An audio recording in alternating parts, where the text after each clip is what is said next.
Well, probably should start off with the Hans device first. Dr. Michael Smith used to live life in the fast lane.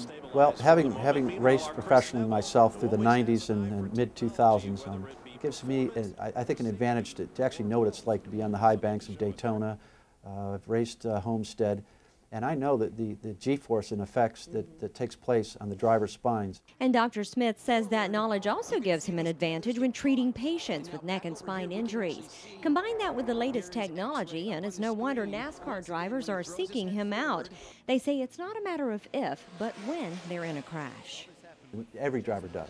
There's not an exception where they haven't been into an accident, a crash of some type.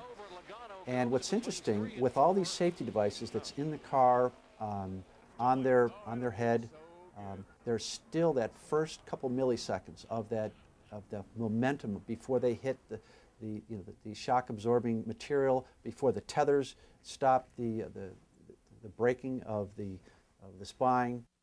It's called microtrauma, and it happens to the muscle and parts of the ligaments. With digital technology, Dr. Smith is now able to analyze the damage in a way that will have the drivers back on track in no time and ultimately prolong their career. Well, Neysa, what we did on your neck, it's called Digital Motion X-ray, and it's taken 30 X-rays a second. And what we're looking for is ligamentous instability. In other words, if you've had some type of a fall or an auto accident or some type of a trauma, we would want to look to see if the spine is still working the way it's designed to. The machine allows Dr. Smith to see how ligaments are attached to bones. If they're torn or stretched, he can see excessive or abnormal bone movement.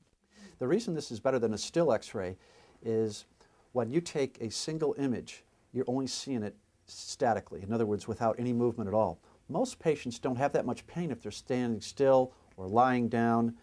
This is actually putting the patient's spine through its normal movement. And if we see something abnormal, we want to see it while it's moving. That helps determine the best course of treatment, whether it be therapy, exercise, or something more. It doesn't have to be. I am okay. Do I need to move? I don't know. It just depends on how you want to do it. So what we're looking